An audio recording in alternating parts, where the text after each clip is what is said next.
The hull creaked under Viren's boots as she stepped over a collapsed beam, still sizzling with the last of its stored plasma charge. Somewhere in the distance, another portion of the battle-wrecked station groaned like a dying leviathan. Sparks flared around her like fireflies on their last breath.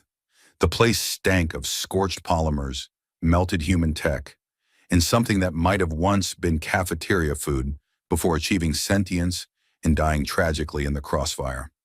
She hadn't planned to be here. Officially, she was inspecting structural integrity reports. Unofficially, she was avoiding the daily war councils, where admirals argued about vengeance and tactical superiority while ignoring the mountain of civilian complaints, broken supply lines, and one increasingly annoyed Alari war commander who hadn't slept properly in 4 standard cycles. She kicked aside a panel, ducked under a fractured support beam, and paused. Her ears twitched, long, graceful things that could catch vibrations in ways humans never appreciated. Something had hummed, not alive, not mechanical, resonant, familiar. She moved toward the source like a moth orbiting a gravity well. There it was, wedged between a collapsed cryopod and what looked like the remains of a human combat exosuit, half-buried, heat-scarred, but unmistakably intact. A physical journal. Paper, for star's sake. Who even used paper anymore? She bent down, fingers brushing soot from the cover. It was standard issue Earth Fleet material. Black cover, reinforced corners, smudged Earth Alliance emblem on the spine. A tag inside the flap read, "Property of Major Dax Wren. If found, please return to owner.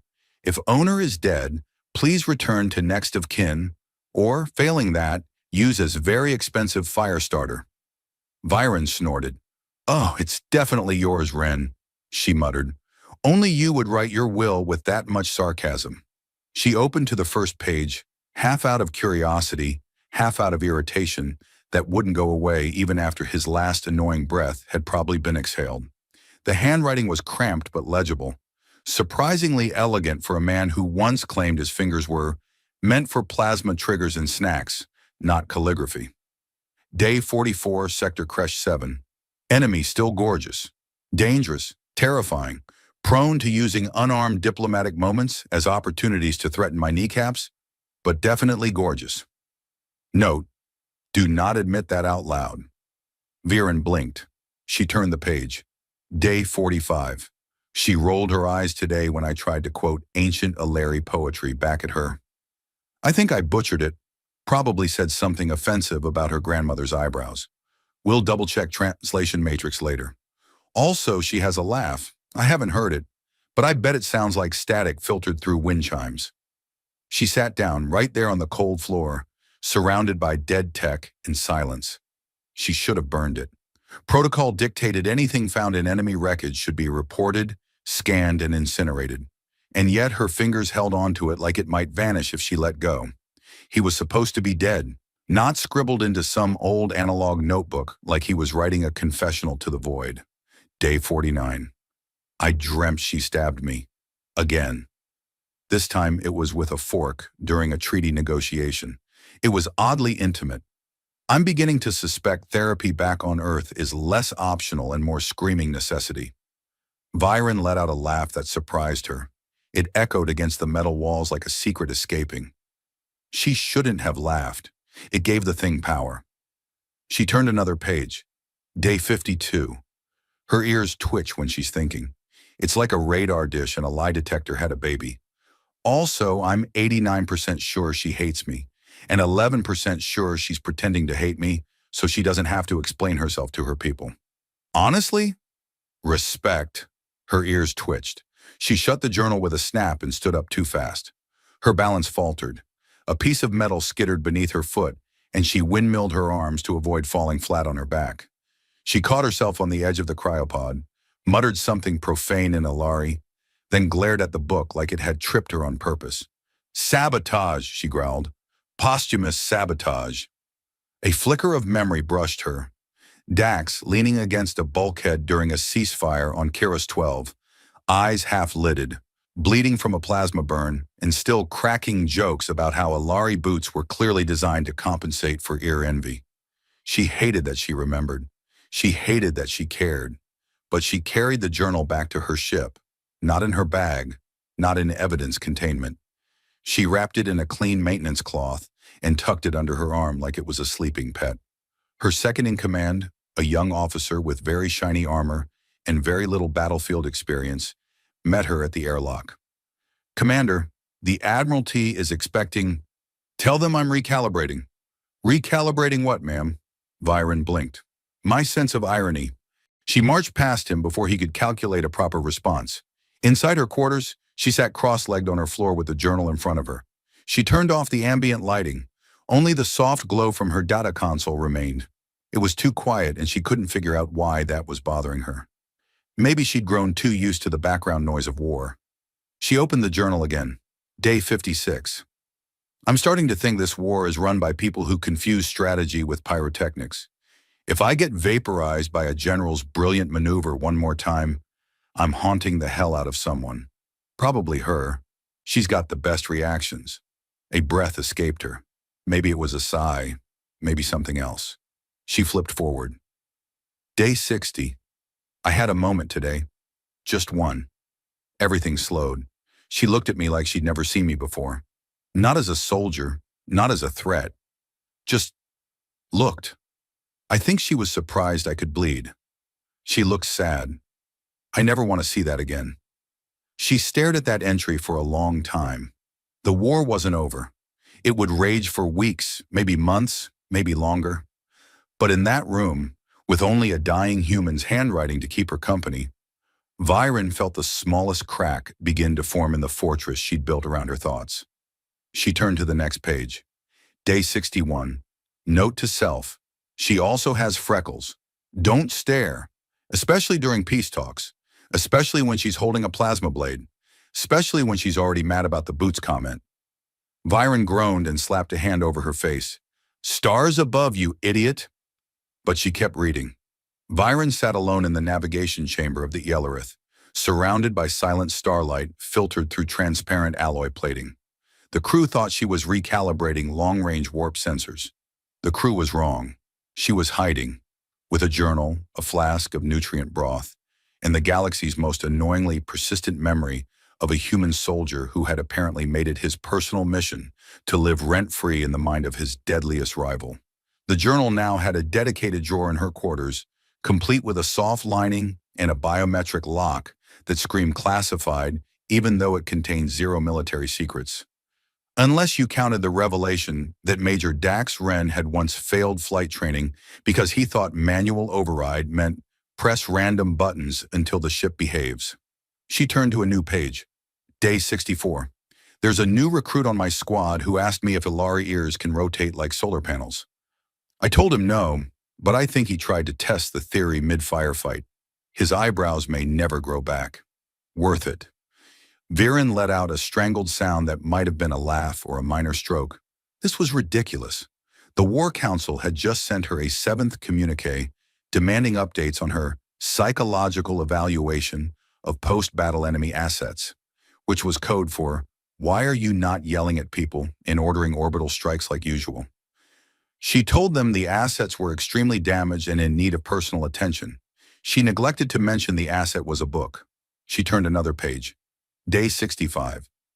I saw her today during a ceasefire, 2 clicks south of the crater line. She was helping evac a civilian child who got caught between our lines. No weapon in hand, just moving like she wasn't afraid. I think that scared me more than if she'd had a blaster. Viren remembered that day. She'd gotten heat for it. Interfering with a human evacuation effort was considered fraternizing by some of her more conservative superiors. But it had been a child. Just a small, bleeding human child with 2 large eyes and a broken translator unit. She flipped forward. Day 66. I asked her, during a brief cross-channel transmission, why she helped the kid. She said, because dead children don't win wars. And then she called me a fungus-brain degenerate and ended the call. I'm taking it as progress. She rolled her eyes. You would. A knock came at her chamber door. She snapped the journal shut like a teenager hiding a contraband holonovel. Enter. Her lieutenant stepped in, holding a tablet and a frown. Commander, The Veldari cluster reports unauthorized activity on Grid 9C. Patrols request your approval for countermeasures. Tell them to scan first. If it's pirates, scare them. If it's traitors, extort them politely. If it's more of those religious drones preaching eternal combustion, eject them into a low oxygen zone. Understood. He hesitated. She raised a brow. Something else, Lieutenant? He looked uncomfortable. Permission to ask a personal question. She stared. Granted with regret. Are you laughing more lately? Byron blinked. No, she said too quickly. You're imagining it.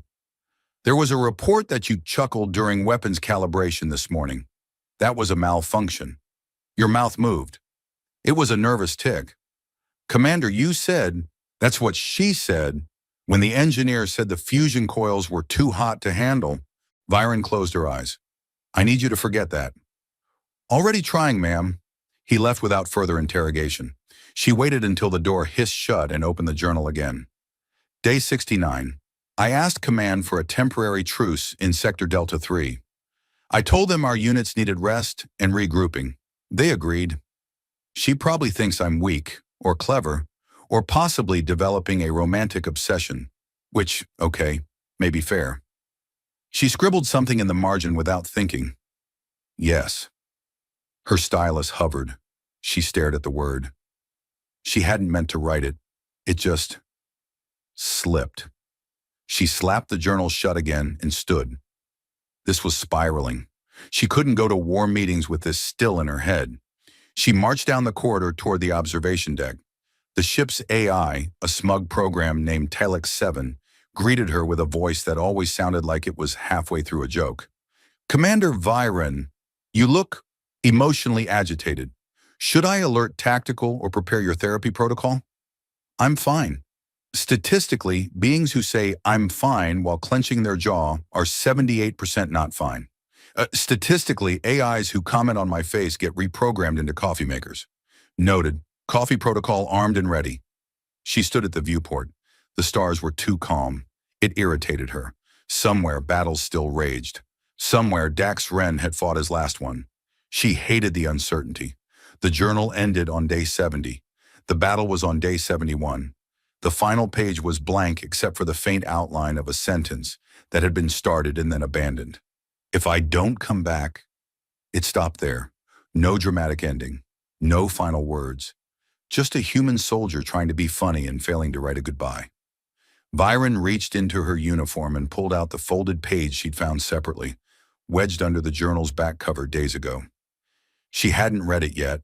It was written on a napkin, a literal food napkin, stained with what looked like synthetic tomato paste and regret. Byron, if you ever read this, I'm probably dead, so I can finally say this without worrying about you stabbing me in the liver. I liked you, not in the tactical, respectful rival way, in the I laughed at your jokes even when you didn't mean to be funny way, in the your eyes make me forget what side I'm on way. Sorry about the boots comment. They were actually very stylish. Dax, she read it again, then once more, just to make sure he really did mention the boots. She whispered into the silence. They were stylish. The ship hummed. The stars twinkled. Somewhere deep in her chest, a tectonic shift began. She tucked the napkin back into the journal. Then aloud to no one in particular said, if you haunt me, I'm filing a complaint with the afterlife. Byron found herself hovering awkwardly near the engineering deck, clutching a tray of steaming mugs filled with what humans called coffee. She'd replicated the blend from Dax's personal logs, which had listed it as Dark Nebula Roast, guaranteed to jumpstart your soul or destroy it trying. The last time she tasted human coffee, her ears twitched for 5 hours, and she briefly believed she could see subspace. Still, she poured a cup and drank anyway, mostly out of spite. She slid into the quiet corner of the maintenance lounge, placed the journal in front of her, and set the coffee beside it like a peace offering to the ghost she still hadn't decided whether or not she believed in. Her crew had stopped asking where she kept disappearing to. The rumors now ranged from secret romantic liaisons with pirate queens to a stress-induced hobby of composing a Larry opera. She let the myths flourish. It was easier than explaining she was rereading the thoughts of a human who once mistook a gravity bomb for a footrest. She opened to a marked page. Day 67. I discovered Alari don't do sarcasm well. I told her our ceasefire meeting was going to be catered. She brought a spoon and a napkin. I think she was trying to show she had a sense of humor. Either that or she planned to eat me. Honestly, I'm good with either. Viren raised a brow and murmured, "It was a tactical spoon." She took a sip of the coffee. It scalded her throat and she immediately saw something that might have been her childhood pet waving at her from hyperspace. She turned to the next page. Day 68. Someone suggested I should write poetry to process my feelings. I think this was a trap. I tried anyway. Beneath the entry was a poem, scribbled in crooked lines and annotated with corrections that got more sarcastic the further down the page it went. Roses are red, her sword is too sharp. She once insulted my singing and also my harp. Wait, I don't own a harp. Scratch that. She walks like a storm with opinions and boots. Her sarcasm lands like precision war salutes. Better. Still needs work. Viren's ears turned a deeper shade of silver blue. She whispered, "You absolute fool." The ship's lights flickered overhead, and a soft chime announced an incoming message from Central Command.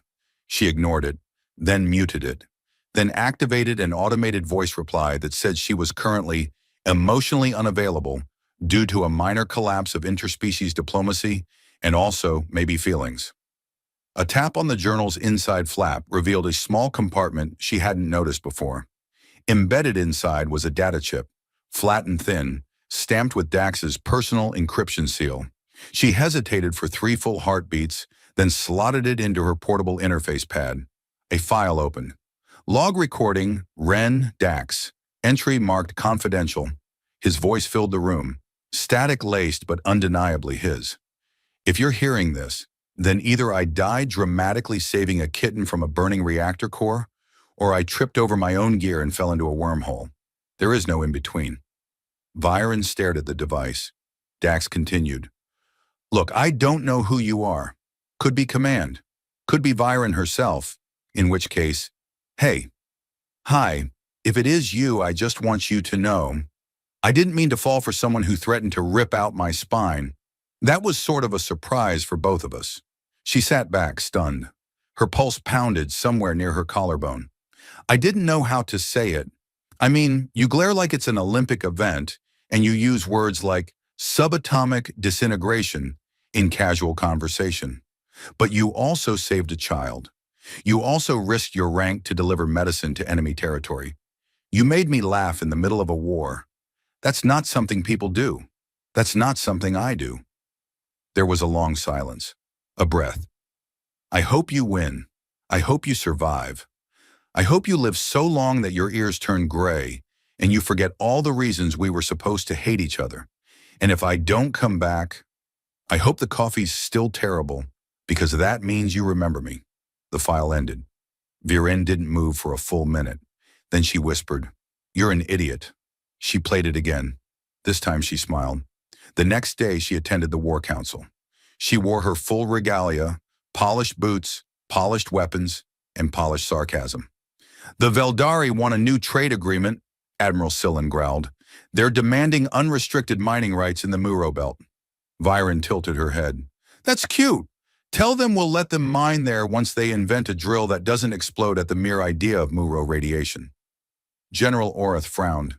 Commander, are you in a good mood? Possibly. Should we be concerned? Almost definitely. Another general leaned forward. We've also detected residual human tech signatures near the Eshra drift. Salvage, most likely. We should destroy it. Viren stood. No. Everyone turned to her. She met each stare with the force of an Alari orbital array. I'll investigate the site myself. Alone. If it's salvage, I'll report it. If it's something more, I'll deal with it. They hesitated, then nodded. The following day, she boarded a single-person scout vessel, the Skrian's Edge. She entered the Eshra drift, scanning for debris. Her ship's AI, an experimental program named PRIM, chimed cheerfully. Welcome back, Commander. Probability of catastrophic hull breach? 12%. Higher than usual. Congratulations. Not now, PRIM. Would you like me to read poetry while you search? She blinked. Actually, yes. A pause. Initiating poetry module. Today's selection, Human Soldier Wren, Dax. Her throat closed. The AI began to recite his entries from the journal, filtered through her ship's audio systems. She flew silently through the debris field as his words echoed in every corner of the cockpit. And in the quiet that followed, she whispered, "I'm coming to find you." Then she set course for the last place his signal was detected. Prime's voice wavered mid-recital as the screen's edge drifted into the Eshra anomaly field. A low hum vibrated through the hull, the ship's shielding flickering like it was being tickled by a bored god. Viren adjusted the inertial dampeners and muttered, "If this thing explodes, I hope the afterlife comes with soundproofing." PRIM chimed. "Commander, I've just recalculated our odds of surviving this approach. Good news, only an 18% chance of vaporization now. Wasn't it 12% earlier?" "Affirmative. The wreckage ahead seems unstable. Also, I forgot to carry the one." Viren activated the forward cameras. Fragments of a downed human vessel hovered in slow rotation, like reluctant confetti. The signature was unmistakable. Designation 9RAV, a recon assault variant. Dax's last known deployment had used that model. PRIM scanned for life signs. Nothing. But there were residual thermal spikes, weirdly contained within a singular pod. Viren narrowed her eyes. Something's running hot. Could be emergency power, could be a trap, or maybe Dax accidentally turned the air fryer on before crashing. Statistically unlikely, but not impossible, Priam offered. She launched the magnetic grappler and reeled the pod into the docking chamber. The outer hull hissed as she stepped through decontamination. The pod door opened with a groan, loud enough to wake Dead Star systems. Inside lay a mess of shattered controls, melted insulation, and one sealed cryo chamber. Old Earth tech, barely holding. She wiped frost from the window. The face inside was familiar, even under ice and bruises. Dax. She stared, blinking twice to be sure he wasn't a hallucination triggered by guilt, coffee withdrawal, or a cosmic prank. "Prime," she whispered. "He's alive. Would you like celebratory music?" "Not yet." She accessed the cryo release. The console blinked red, then blue, then red again, clearly unsure how to feel. Viren overrode it manually. The lid cracked open with a wheeze. Dax Wren exhaled, then promptly sneezed like someone rebooting after a decade-long nap. "Fow," he muttered. "Nice of you to drop in," Viren said dryly. He squinted. "Am I dead?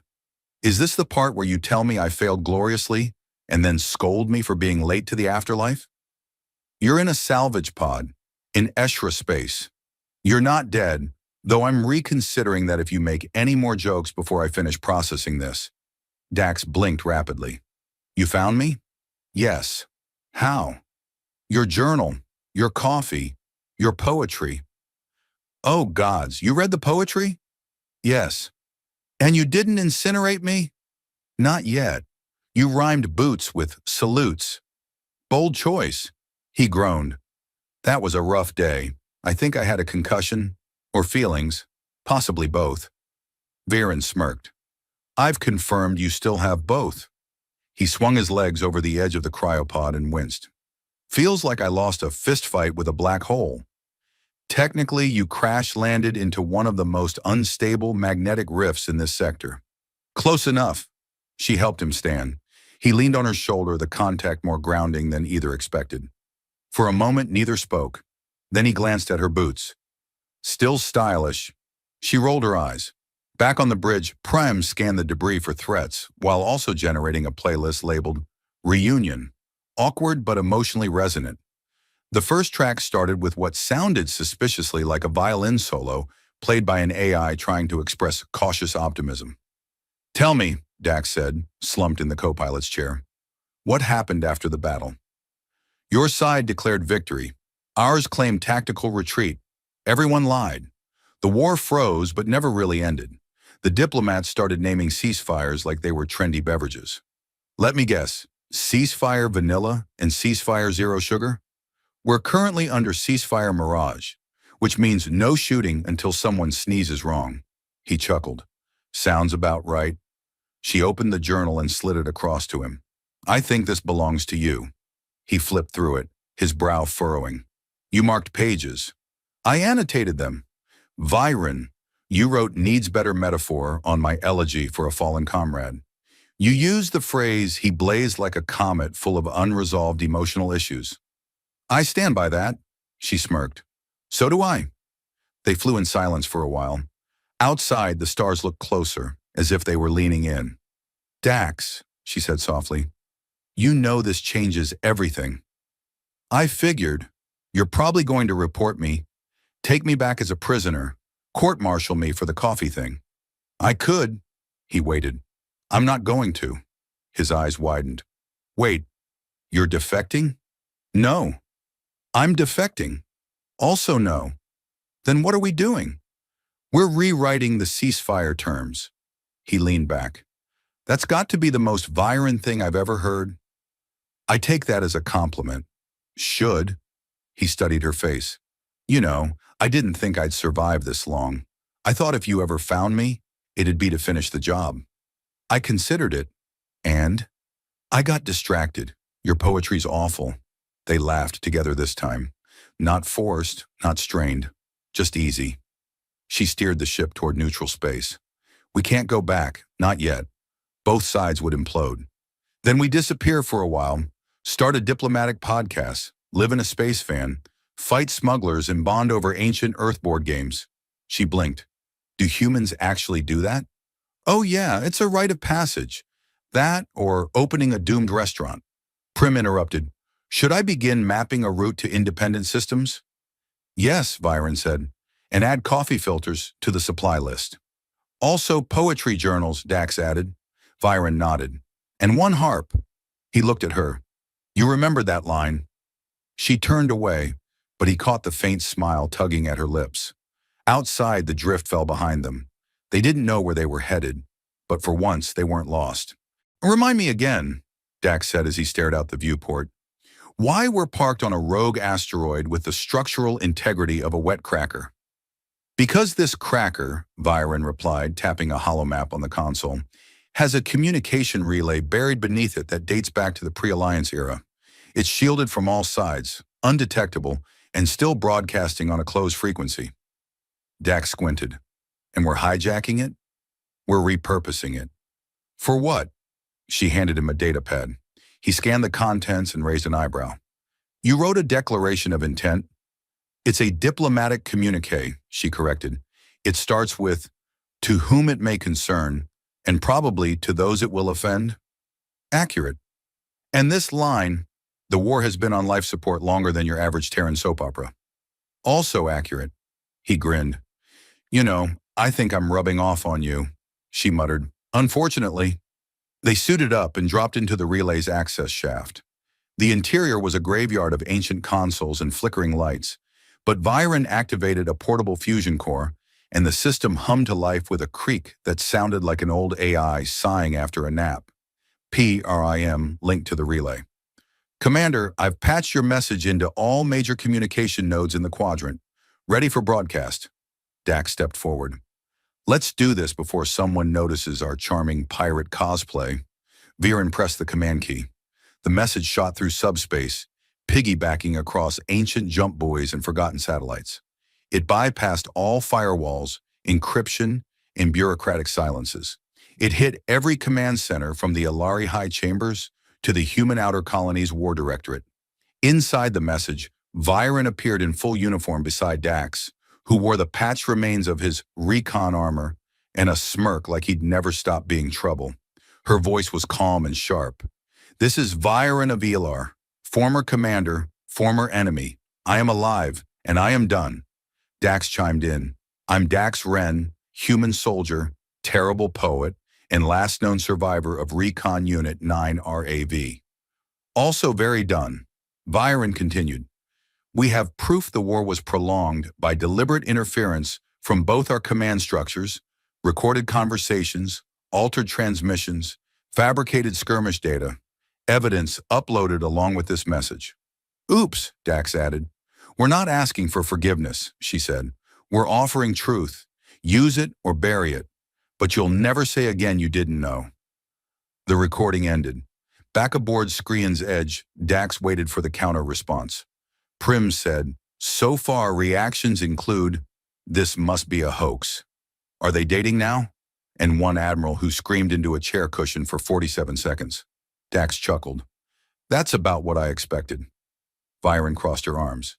"Anything from Cylon?" "High Command has issued a statement. They claim your message is a misguided attempt at post-traumatic diplomacy." "Standard deflection," she said. "No denial." "Think they'll try to erase us?" "I hope they do. It would make your poetry finally go viral." They spent the next 5 days hopping between systems, speaking on outlaw frequencies, visiting fringe colonies, showing the truth to anyone willing to listen. Some threw rocks, others offered sanctuary. One elderly mechanic gave Dax a sandwich and told him his haircut was an interstellar crime. On the 6th day, a strange thing happened. People started forwarding their message. The poem Dax had written, the terrible one about boots and salutes, was translated into 5 languages and posted in a peace rally on Zovari Prime. On the 8th day, the first major ceasefire line officially dissolved. Not in chaos, but in dialogue. Commanders began meeting off record, curious and angry and suddenly human again. And on the 10th day, Dax and Viren received a transmission marked private, untraceable. It came from someone in Alari intelligence. The voice was low and clipped. "You broke the silence. You'll never be official again. But you changed something. And that matters." Dax stared at the monitor. "We're not dead yet." "Give it time," Viren muttered, but she smiled. Eventually, they parked the ship on a small moon whose main claim to fame was the galaxy's only self-aware vineyard. The wine flirted with the drinker in 7 languages. They needed time. They needed stillness. And maybe a break from poetry. "Do you ever think," Dax said one evening, looking up at the twin suns, "how weird it is that we were trying to kill each other 6 months ago?" "All the time," Viren replied. "Usually while planning your hypothetical funeral." "I hope it was tasteful. There were swords involved." "Nice." He passed her a data chip. "I've been writing again. No metaphors this time." She raised an eyebrow. "Improvement already." She read the chip's contents in silence. "To the woman with the long ears and longer patience. You taught me how to fight quieter. You showed me that surrender isn't weakness, it's the start of something else. And I don't know what this is, but I'm not afraid of it. Or you, especially you." She looked up. "You left out the part where I saved your life 3 times. I figured that was implied." They sat together on a hill of glowing moss that blinked when you complimented it. Above them, the stars looked less like battlefields and more like beacons. They had no official rank, no uniforms, no orders. Just a ship, a story, and each other. That was enough.